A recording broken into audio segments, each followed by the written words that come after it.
Welcome to another special edition of TWT TV. We're here on the west side of Indianapolis, coming to you at the Center for Leadership Development, CLD, a program for young black men called Project Mister.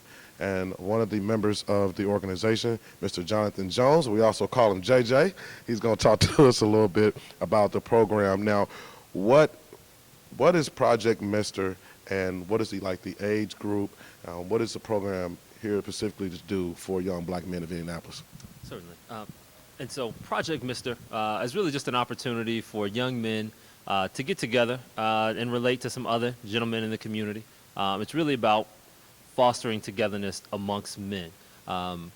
We talk a lot about the mission of it just being teaching young men the appropriate principles, habits, attitudes, and values that they should have when they're approaching life. A lot of times when you turn on the news and you see things go in an unfortunate manner, it's usually because there's a breakdown somewhere between values, inappropriate habits, attitudes, those principles. Those are the things that can sometimes get us in trouble. And so we specialize, this particular experience is for 7th grade young men all the way up to 10th grade young men. Now, me and you were talking off camera, and you said a lot of these young men come from all different walks of life. Give us some examples of different walks of life where these young men come from.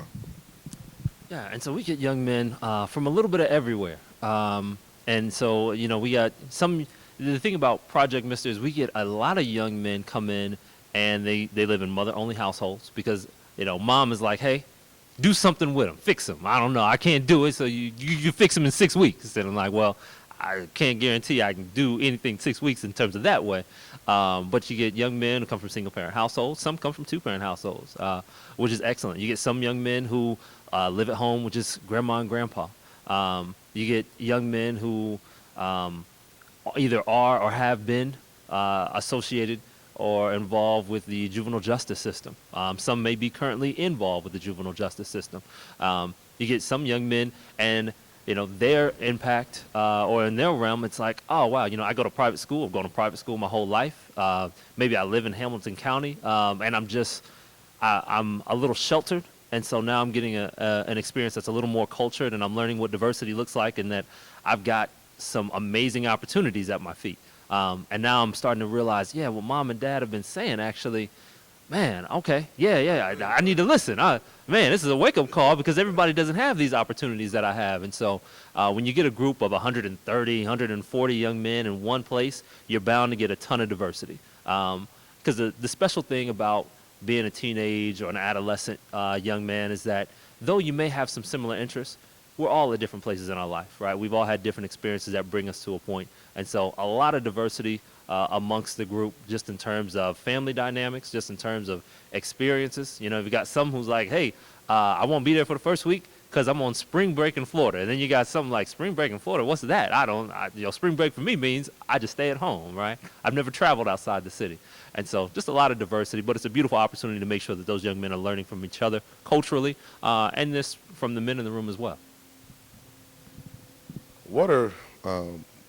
Tell me one of the biggest challenges CLDs had to face during the years of doing Project Mister.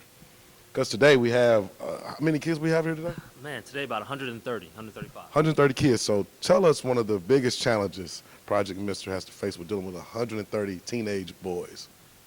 Oh man, so there's a number of challenges, and so Project Mister, this is actually 25th year. This particular experience has been around since 1991. As it's grown, we've actually went from offering once a year to now offering it twice a year, which is a great opportunity to make sure that we're engaging students. From this, we've actually spawned off a couple other experiences for young black males throughout the year as well in the form of workshops. But part of it is saying, as it grows, how do we make it more agile? How do we make sure it's meeting the needs of these young men? Part of that is you can't appropriately engage with 130 to 140 young men and do it in an intimate fashion. But what you can do is you try to make sure you get a talented volunteer base, that truly are interested about the well-being of other young men, specifically other black and brown young men. You try to make sure you get that volunteer base that also is interested in education, that volunteer base that it's hard to find brothers a lot of times that are actually adamant about stepping up and being involved in their communities. A lot of times you can enter to a community and you hear enough young men or enough men complain about youth, but not young men, not men who are willing to get off the stoop and go engage and build youth, right? Build future. Say, you know what? I don't think you realize what he's about to do, about to ruin his future. Yeah, but did you tell him that? Did you engage? Or did you just sit back and just watch him put his hand on the stove? Or did you actually get out to say, hey, young blood, don't put your hand on that stove now? And so getting that volunteer base is really, it can be a challenge, but we try to make sure that we get educated young men and men of different ages. And so you want that age diversity, because it creates more relatability. When you get some facilitators and some mentors that are a little younger in age that say, I look like you, I dress like you, I listen to the music that you do. And so it connects in a different way than somebody who say, well, you're old enough to be my father, I don't know if you understand my world today. And so as the organization as a whole grows, including the program, it's really about making sure you get a volunteer base that understands that can meet today's needs, not necessarily all the needs that went on in the 80s, but how do we move into 2016 and move into 2020 in a fashion that says, I understand the needs of the community that might be a little different than they were before. As an organization, we're working to try to engage different populations of students. The city here in Indianapolis lately has put out a list of 6 zip codes that in which crime is represented in a disproportionate manner in terms of, you look at homicides, you talk about your violent crimes, and then you also your nonviolent crimes disproportionately affected, and we're calling those hot spots. And so this organization, like a lot of other organizations, have reached out to say, you know what, we are going to do a little bit more to engage youth in those hot spots, to try to not only just curb crime, but to give them truly a higher quality of life when you look to their future and you start to project. So those are just some of the challenges that have presented themselves. Now, Project Mister is a 6-week program. Not a lot of time to accomplish those goals, okay? But and the program is 9 to 12, around noon, 12:30 p.m., so 3 hours. So what are some more of the challenges? Because we know today's youth, like you said, the guy didn't tell him to, he didn't stop him. He just sat back and watched him ruin his life. A lot of today's youth don't really want to listen. They have a hard time. There's a disconnect between the kids and the elders. So how do y'all break that barrier to get these kids to listen to you, focus, understand we have a lot of work to do in a short amount of time?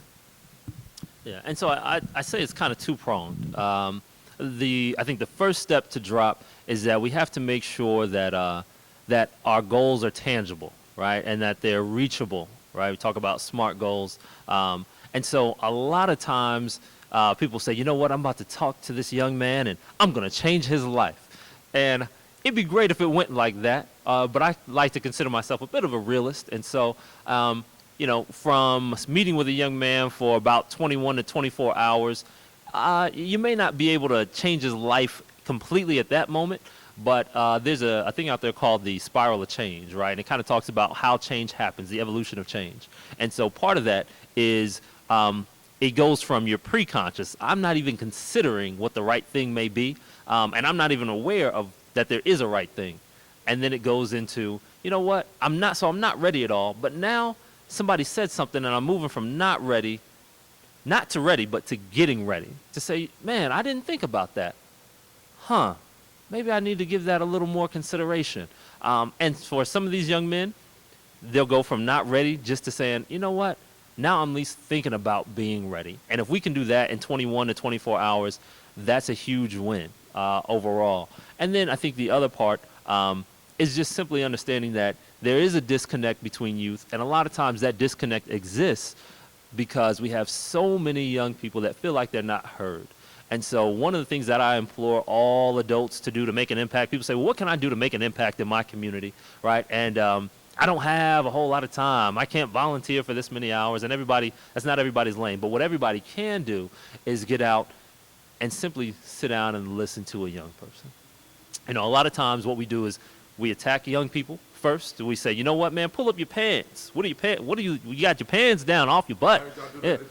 Yeah. And you know what? And the immediate thing is when you attack somebody's culture first, It doesn't matter what you do second. It doesn't matter what you do third, because they no longer want to hear anything else you got to say, right?